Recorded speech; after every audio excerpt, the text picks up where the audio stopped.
Good morning guys. So may shipping tayo ngayon, tapos sasagot lang tayo ng question mula sa ating mga customer at saka mga nagchat-chat dito sa Jugols.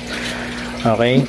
So ayun, so may nagtanong kung paano ba natin sineseparate yung mga fry, o sineseparate ba natin yung mga fry, tapos ano yung mga sizes ng mga tanks natin para hindi sila mabansot, at saka ano ba yung sikreto sa pag-groom.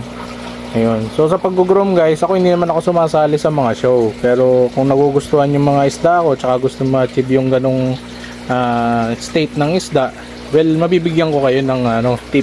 Uy, ito may mga nag-drop na naman tayong PKBM galing sa White Eye yan guys. Ayan, so kukolektahin natin. Ngayon ko pa nakita yan, hindi ko nakita yan kanina, ngayon ko lang nakita.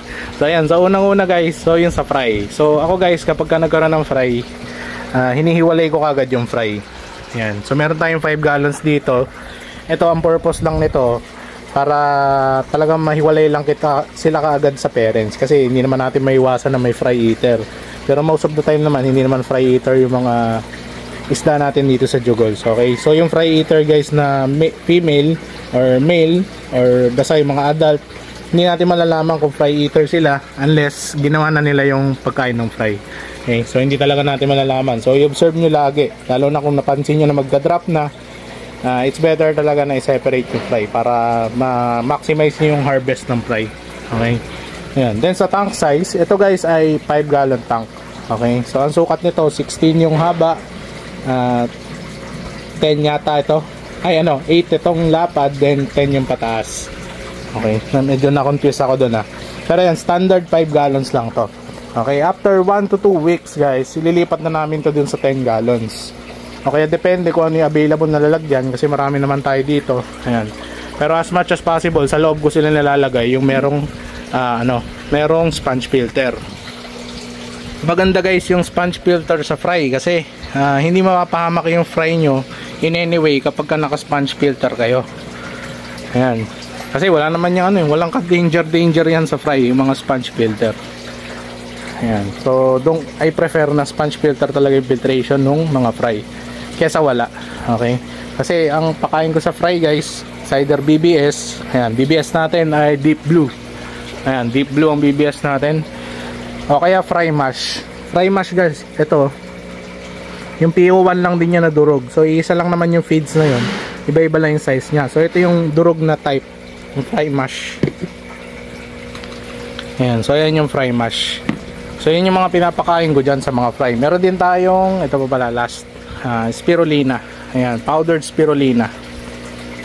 Ayan. So ito rin yung tablets, powdered lang siya. Ayan, hindi ko na mapakita, sa powder yan na spirulina.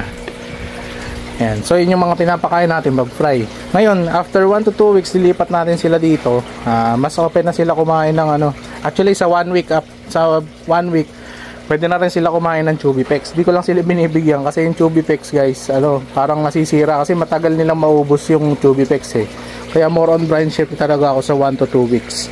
Ayan, ewan ko na lang sa inyo. Kasi ako naman kapag mga first week, nag-iiwan na rin ako ng Chubipex. Meron ako mga lalagyan na ganyan.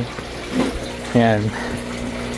Tapos ayan, so ayan, from 2 weeks, basta nalipat ko na sila lalagyan, Chubipex na yan. Kasi madaling iwanan yung Chubipex guys. Ayan, kakainin na ng mga fry yan kapag ganyan. Ganun lang, konti-konti lang. Tapos may BBS pa rin, nilalagyan ko.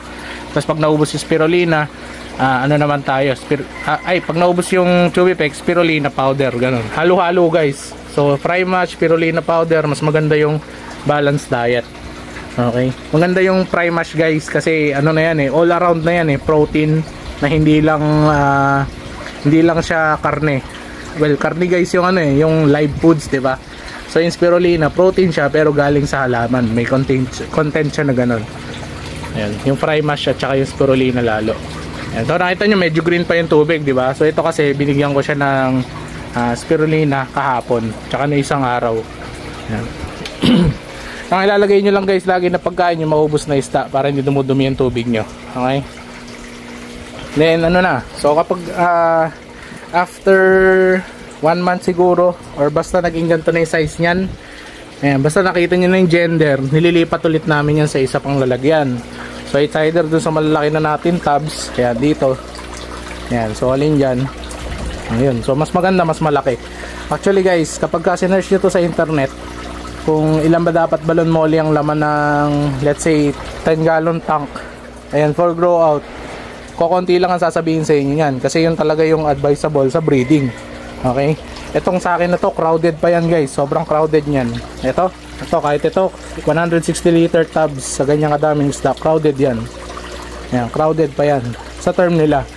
Sa akin, umubra lang kasi wala akong lalagyan. Kasi ongoing tayo. So, ayan, meron pa tayong mga ganyan. Tsaka grow out tubs sa labas. Ayun, kaya okay lang. Ayan. Tapos syempre yung filtration nyo, ayusin nyo. Kasi ang ganyang kadaming fry, lalo na yung malalakas kumain, kung babambayin nyo talaga ng pagkain ng isda, malakas magdumi yan. Kaya mag-ayos kayo ng filter. Okay. So ito ngayon, panandalian lang to na setup natin sa filtration dito sa tubs kasi may future project tayo. So abangan nyo. Siguro mga next month.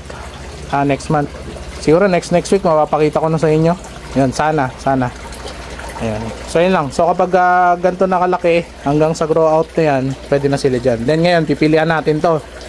So ito magkalayo to ng 1 week yata o 2 weeks. So ito pwede na tong pilian guys ng 4 out actually. Ayan, magto 2 months na kasi yan. Ayan, so dito kukuha na tayo, mamimili na tayo. Na gender na din yan, so female po lahat yan. Siguro may ilan lang na male na naligaw dyan, yung sakali. Pero napilian na yan, pwede nang i-out talaga yan. May mga buyer lang talaga tayo na gusto nila yung jumbo line. Pero yung jumbo line guys, ano lang naman yun. Pag ang parents niyan, sure na jumbo yung anak niyan. Tapos, age na lang yung magpapalaki dyan talaga. Okay. So kung 2 months ganyan nakalaki yung isda mo, ayan, malaki ang chance na talagang jumbo line yan. So sobrang laki, 90% plus. Ayan. So age na lang, tsaka yung susunod nilang lalagyanan. So sa grow out guys, kapag mga ganito, mga 5 to 10 gallons, around 3 lang yung advisable sa internet na masisearch nyo para sa pag-grow out ng mga isda. Kung ganyan lang kalaki yung tank nyo, o kaya magbi-breeding kayo. Ayan, 5 to 10 gallons. Tapos dito sa labas naman, dito ako usually nagbi-breed. So ito, hindi ko pa napakita to sa inyo na nakaraan Pero ayan. Ayan, dito tayo nagbi-breed. So ngayon, nag-empty tayo ng mga lalagyanan kasi magre-reset tayo. Ito, na-reset na to. Lilinisin na lang yung mga kuhol dyan, mga suso. So ayan, isa-isa na yan. Lahat na nag-brown. Ayan, papalitan na natin yan. Ayan, so dito talaga guys nang gagaling yung mga fry natin sa loob. Ayan. So ito mga PKBM yan. KBM. Ito walang may aeroplano. Experiment. Ayan yung zebra guys. Tsaka na yan. Tatanong na naman kayo na how much wala pa Ayan, ito yung Mabuki. Ayan, mayroon tanggalin guys, isa lang kamay ko Ayan, then ito dark choco. Ayan. So yung net na yan pang harvest ng fry. Ayan, tago sila nagulat. Ayan, then meron tayo dito isang female na paanakin. Ayan, ito, ayan, mga mga breeders. Ayan, then ito GBT. Dito yung GBT nandun sa loob. Kita ka. Ayan, tsaka ako napapakita sa inyo. Sila kasi yung kamay ko, dami natin hakutin. Ayan, hiningal ako dun. Ayan, so yun lang guys, don't forget to like and subscribe, and para doon sa mga nagtanong, sana mapanood nyo to kasi hindi ko kaagad ba isesend sa inyong lahat ito. So sana subscriber kayo para pag nagtag ako ng sana followers kayo para pag nagtag ako ng @followers, ma-receive nyo yung updates, or kung gusto nyo ma-receive lahat ng notification or mga post ni Jugols, meron dyang bell icon, tapos ilagay nyo sa favorite si Jugols para ma-receive nyo lahat ng updates natin. Okay, so yun lang guys, maraming salamat. Abangan nyo yung mga susunod nating video. Susunod nating video about dun sa air system ni Jugol sa loob. Okay, maraming salamat guys. Don't forget to like and subscribe and follow.